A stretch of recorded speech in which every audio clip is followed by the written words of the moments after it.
This week on the Nonprofit News Feed, brought to you by Whole Whale, a B Corp digital agency focused on helping nonprofits. My name is George Weiner. I'm the chief whaler of Whole Whale, and we have Nick Azoulay, digital strategist at Whole Whale.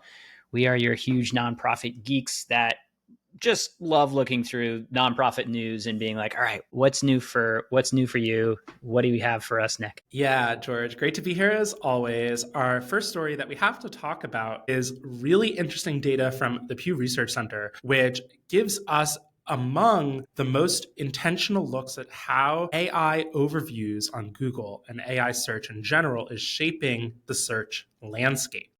And the key takeaways from this Pew Research Center survey, so again, this is survey data, found that Google users are 50% less likely to click links when AI summaries appear in search results.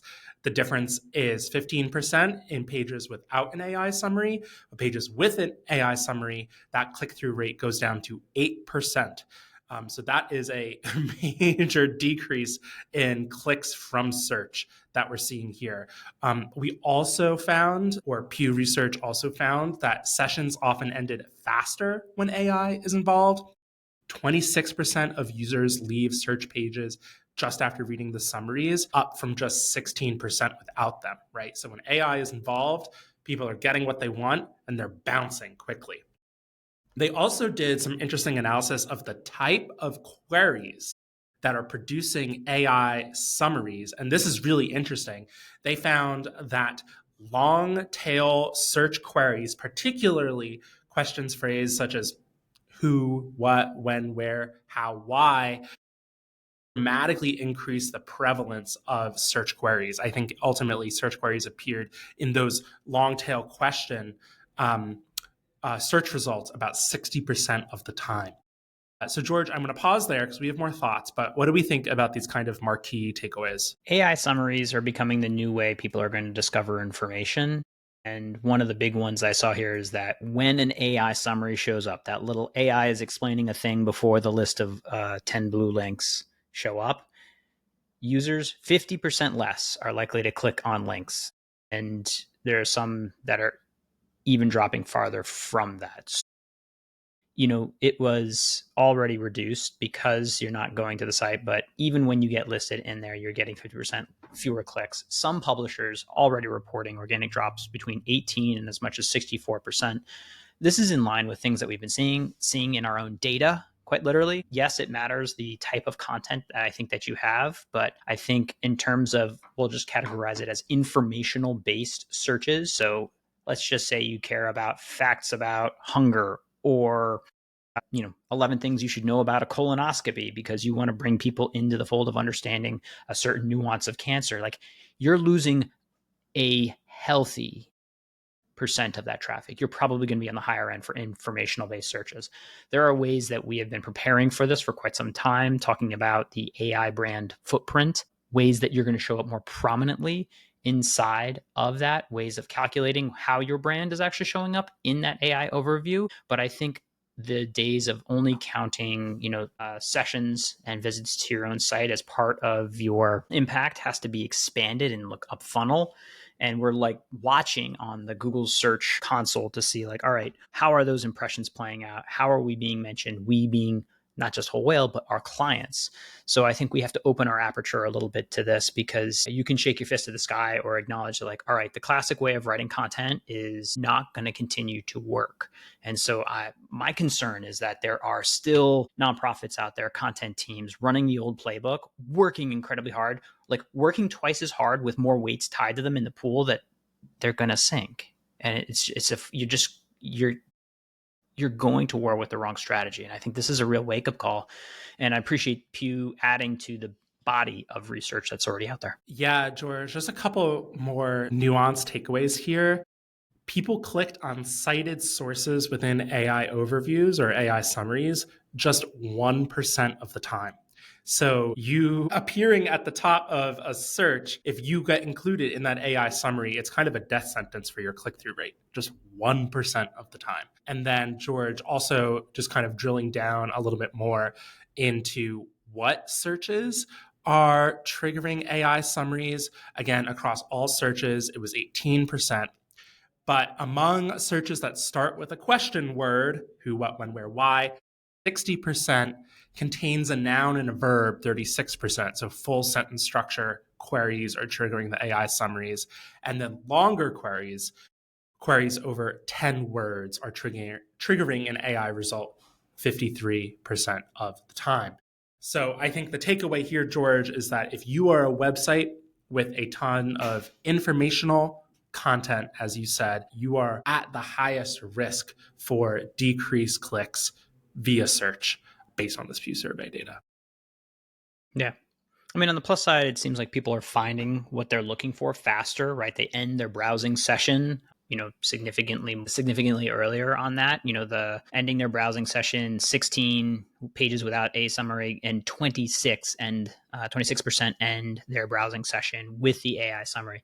And the truth is, it's not just Google. Like, people are using ChatGPT to search. People are using Perplexity to search. They actually expanding the places that they go to look for information. So paying attention to how that traffic is coming into your site and what they're doing means you also have to be more intentional about how your site converts. What is the value proposition you're putting out there to convert the smaller number of people, but potentially more primed for your content? And so you can solve this problem. If you're losing half your traffic, well, you just got to double your conversion rate. Now, I don't mean to oversimplify it, but math. Yeah, no, George, absolutely. Alrighty, George, I want to take us into our next story. And this one's from the New York Times. This is kind of a complicated one, but the New York Times reported on a study that found that a cash assistance pilot, a 4-year study providing $333 a month, low income families found no measurable improvement in children's development in the children in those family,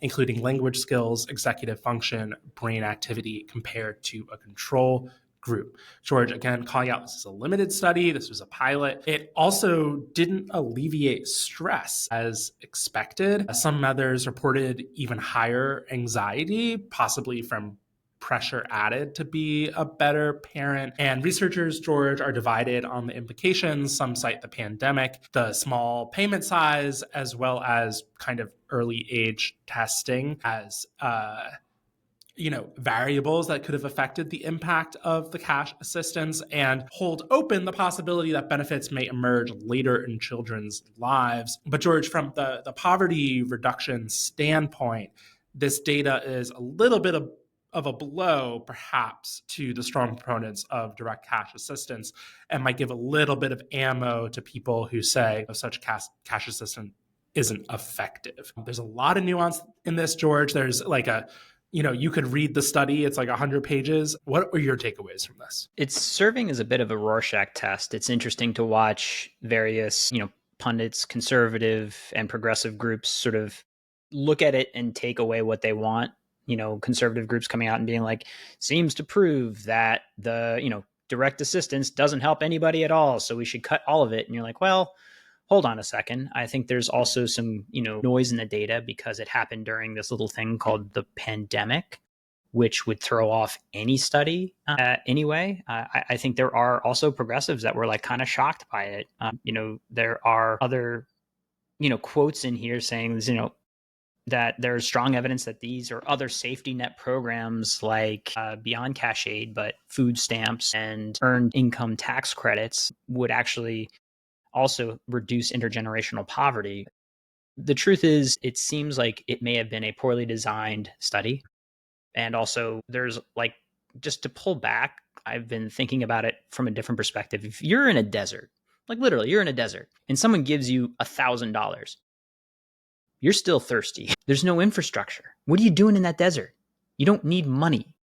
You need all of the supports that are necessary, and replace actual desert with food desert, with an education desert, however you want to describe that, a safety, like there are fundamental issues that an extra $333 a month don't even come close to solving for. So if you're saying that like more money at some point like will never help groups that are at the most risk for negative health and education outcomes, like then I give you a couple fundamental stats, which is the number one predictor of whether or not you're literate, whether you're going to prison or not, is like your socioeconomic status, like where you are around and how much money you freaking have. Like that's how this game is played and mapped out. Like you can't afford to live in that neighborhood, you can't afford to invest in the infrastructure of that neighborhood, the tax base of like it is about money, even though it's not. But the way it's applied, I think, matters quite a bit. And you're talking about, should it just, continue to do another study and instead of, $333, what if it were $30,000? What if $3 million a year? What would happen? Would those folks choose to stay in that area? Would they move somewhere else? Would those outcomes change? Would you have actually hurt that neighborhood more? I don't know. I think also when I look at this is that the role of nonprofits, societal infrastructure is incredibly important. So simply to say ignoring like this whole Give Directly, which is actually an organization, the whole GoFundMe is like, oh, just give money directly to the people and they can perfectly execute exactly what should happen. Like this is also a knock on those types of models where it's like, oh, if only people just had the money, they could solve their own problems. Like yes and no. It takes communities, it takes infrastructure, it takes frankly, the nonprofit sector as an assist in that system, and it can't just be write a check and solve the problem. Mark Zuckerberg wrote record amounts of money into Newark schools, and it didn't help at all. So, money alone, I don't know how many times we need to learn this, is not the solution, but also this study is flawed six ways to Sunday, unfortunately. And what I'm seeing is like it's serving as this like justification Rorschach to be like, see, no amount of money would help. And you're like, well, that's not it. Yeah. Yeah. No, I think you have to position it in the broader context. All right, George, let me take us into our next one. And this is kind of a promotion, kind of news. But George, we wrote a book, or we contributed to a book. Why don't you tell us a little bit about it? This little thing? I'm just thrilled. This book came out, AI for Nonprofits. And, we had the fortune of being contacted by Darian and Cheryl on writing a chapter in here on prompt engineering. I was very daunted on this because we worked on this last year and I'm like, what is true? What is true now that like will be true in the future? And I am very happy with, frankly, how it turned out. And I think it gives you a great scope. It's got good thickness to it too. There's good experts. There's 57 folks. So it's not just like one person's opinion, which can be incredibly risky and also narrowing. So there are a lot of great experts who are among inside of here. So recommend you get it. We sent out the link, but AI for Nonprofits, help a local bookstore, pull it up. Yeah, George, it's actually over 500 pages. I think that there's good tidbits in there for both AI beginners as well as experienced nonprofit professionals. And it provides roadmaps, frameworks, and tons of tools to apply AI across fundraising, marketing, operations. It also covers things like data privacy and compliance, strategies for customizing AI to increase donor engagement, social listening, HR, governance. So a ton of great stuff in there. Definitely check it out. And give us a shout out if you read our chapter and have any questions or comments. All right, George, I'll take us into our feel-good story. This one comes from Fox 32 Chicago. And that is about a nonprofit is dedicating bulletproof vests to dogs in uniform, to police and other first responder dogs. So Chicago PD's Canine Sam is the latest recipient of a bullet and stab proof vest donated by Vested Interest in Canines, a nonprofit that supports working dogs and law enforcement. And since 2009, the organization has distributed over 6,000 vests across 50 states, which is almost about $7 million in protective gear to our four-legged law enforcement companions. George, awesome work. Save our cops, K9 cops, in a little bit closer to the ground. Yeah, it's such a nuanced focus, but role of a nonprofit trying to help. It's awesome. All right, George, I got a joke for you. Oh boy. It's pretty bad, but George, why did the nonprofit bakery's fundraiser fail? I think I have a good guess, so I don't want to ruin it, but I'm going to let you know if I guessed it right. All right. Their gala didn't quite pan out. Oh, I was going to go with they ran out of dough. Oh, that's a good one. That's a good one. I got the pan, you got the dough. We're making cookies here. All right, man. Thank you as always for bringing us these stories. Thanks, George.